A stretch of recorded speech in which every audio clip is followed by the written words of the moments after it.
Hey up everyone, welcome back to the Rugby League History channel. Today on the channel I'll be doing another retro season review as part of the retro season review series. I've got a playlist, go and check it out. But today's team and year that I'm going to be featuring is the Canterbury-Bankstown Bulldogs of 1980. I'm going to be talking about their season and some of the things that happened during 1980. So stay tuned for the rest of the video. So just a bit of background before the 1980 season.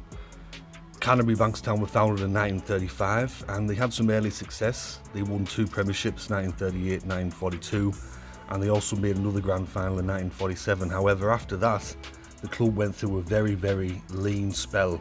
Between 1948 to 1966, the club only made the finals once.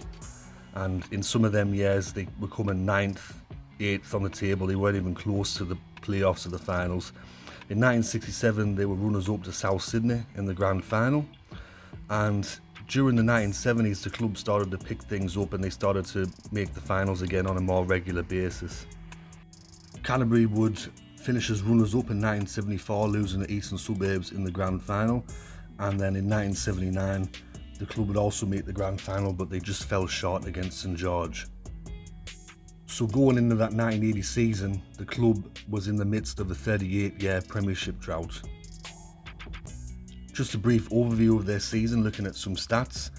They were coached by Ted Glossop. The club came second on the table. They missed out on the minor Premiership due to for and against.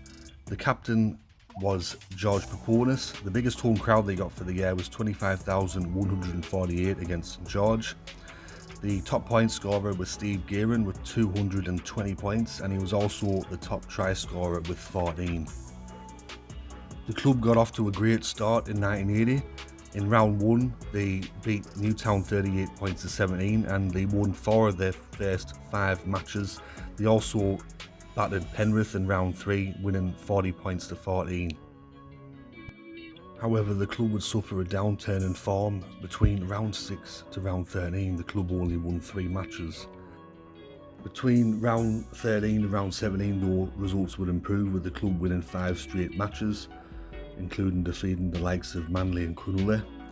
They would lose the quarter-final of the Toos Cup against Parramatta, who would go on to win the competition, and then they'd lose their 2 following games after that. Canterbury would finish the year strongly, however. They would defeat St George, Balmain, Parramatta and South to finish second on the table. Back in those days, it were a top 5 in terms of the final series. In the major preliminary semi-final, they would defeat Western Suburbs 22 points to 17. And then in the major semi-final, they would play against Eastern Suburbs, who finished as minor premiers that year. And they would beat them in a very narrow game, 13 points to 7. At the City Cricket Ground to book their place in the grand final. So going into the grand final, Canterbury had played East 3 times that year. They'd lost twice to them in the regular season, but beat them in the major semi-final. In the grand final, which was played at the City Cricket Ground in front of 52,581, it was a very tight match in the first half of the game. In the second half of the grand final, though, Canterbury would run away with it. And it also included one of the great all-time grand final tries where a bomb was put up and racing through was Steve Gearin. He outleapt the Eastern Suburbs winger and planted the ball over the line. Canterbury would win the grand final 18 points to 4 and claim their 3rd premiership and also end a 38-year premiership drought. An interesting stat about that grand final in 1980 was it was the last grand final to be played on a Saturday afternoon, with deciders being held on a Sunday ever since. Canterbury had a really good side in 1980.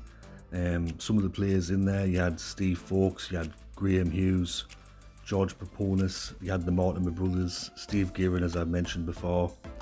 You also had Greg Brentnell and things like that, and also a good coach in Ted Glossop. And that premiership victory in 1980 really got the monkey off the back of the club, and it springboarded them up, because in the coming years the club, along with Parramatta, would dominate the 1980s. Canterbury would win premierships in 1984, 1985 and 1988, and then also finish as runners up in 1986.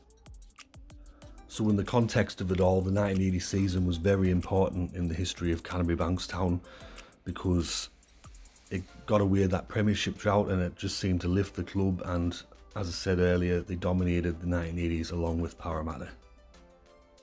So that is my retro season review. This time I was doing the Canterbury-Bankstown Bulldogs of 1980. I hope you enjoyed this video. If you did, let me know in the comment section below and let me know which retro season review you would like me to do next. I apologise for the lack of content recently. Obviously I run 2 other channels, and then I've got the Facebook page, I've got the Instagram page, and then on top of that I've got a full-time job, so sometimes I find it hard to do videos, but hopefully with the upcoming season I'll be able to put out more content. Anyways, this has been Rugby League History, and I'll catch us all later in the next one. Ta-ra for now.